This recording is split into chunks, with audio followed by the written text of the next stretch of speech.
दोस्तों, आपने महात्मा गौतम बुद्ध जी का तो नाम जरूर सुना होगा। एक बार की बात है जब महात्मा गौतम बुद्ध जी अपने शिष्यों के साथ धर्म प्रचार प्रसार के लिए पूरे भारत देश के भ्रमण करने के लिए निकले थे। उसी दौरान वह एक जंगल से गुजर रहे थे, तभी उन्हें बड़ी जोर की प्यास लगी।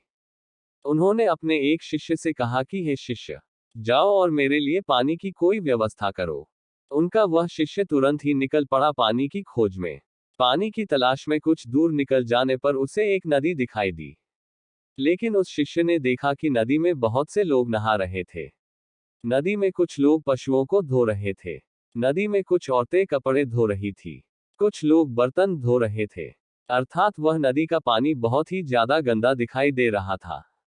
वह शिष्य समझ नहीं पा रहा था कि उस गंदे पानी को कैसे अपने गुरु के पास ले जाए, क्योंकि इस नदी का पानी तो बहुत ही ज्यादा गंदा है। वह पानी पीने के योग्य नहीं है। अर्थात वह शिष्य निराश होकर वापस अपने गुरु के पास चला आया। गौतम बुद्ध जी से उस गंदे पानी के बारे में बताया, और उसने यह भी बताया कि यहाँ पर आसपास में और कोई भी ऐसा पानी नहीं है जो पीने के योग्य हो। फिर महात्मा गौतम बुद्ध ने अपने एक दूसरे शिष्य को आग्रह किया कि जाओ और कहीं से पानी खोज कर लेकर आओ। उनका दूसरा शिष्य निकल पड़ा पानी की खोज में। उसने भी आसपास पहुंच छानबीन करने के बाद यह निष्कर्ष पाया कि सचमुच में कहीं भी पानी पीने योग्य नजर नहीं आ रहा है। उनका यह दूसरा शिष्य उस नदी के पास जा खड़ा हुआ जहां पर उनका पहला शिष्य पानी के तलाश में आया हुआ था।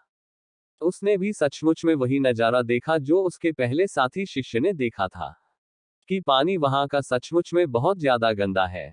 इधर महात्मा गौतम बुद्ध जी पानी का इंतजार कर रहे थे।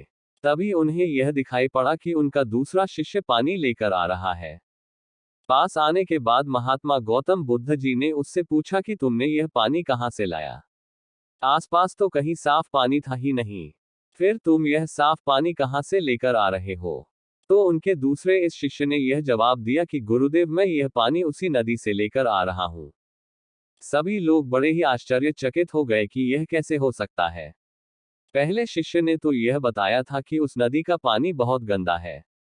महात्मा गौतम बुद्ध ने अपने इस दूसरे शिष्य से इस साफ पानी का रहस्य पूछा। दूसरे शिष्य ने बड़े ही नम्र भाव से बताया कि मैं भी उस गंदे पानी को देखकर बहुत ही परेशान हो गया था कि अब क्या करूं, साफ पानी कहां से लेकर जाऊं। लेकिन तभी मेरे दिमाग में यह विचार आया कि क्यों न मैं इन सभी लोगों का यहां से जाने का इंतजार करूं।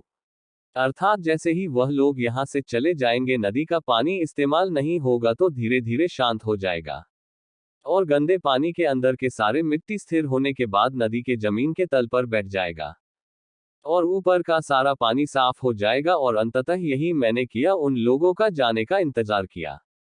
और जैसे ही वह लोग चले गए, पानी धीरे धीरे स्थिर हो गया तथा उस पानी में घुले हुए सारे गंदगी नदी के तल में जाकर बैठ गए, जिससे ऊपर का पानी साफ दिखने लगा, यानी पानी साफ हो गया।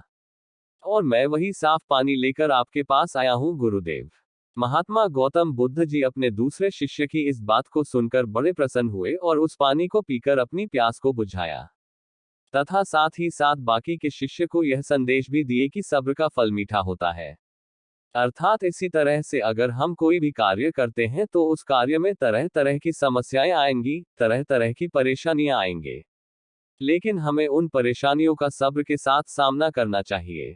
सब्र के साथ अगर हम परेशानियों और दुख का सामना करेंगे तो अंत में हम उस परेशानी और दुख से जरूर उभर जाएंगे। इस कहानी से हमने क्या सीखा? दोस्तों, ऐसे ही हमारे जीवन में हम जब कोई भी कार्य करते हैं तो बहुत सारी परेशानियां आती हैं, बहुत सारे दुख आते हैं, लेकिन दोस्तों उन परेशानियों का, उन दुखों का डटकर हमें सामना करना चाहिए। और सामना करते वक्त हमारे पास धैर्य की और सब्र की बहुत खास जरूरत पड़ेगी। तो दोस्तों, बिना डरे, बिना सहमे सब्र करते हुए धैर्य के साथ परिश्रम करते रहें, अपना कर्म करते रहे तो एक न एक दिन आपको उसका अच्छा फल जरूर मिलेगा।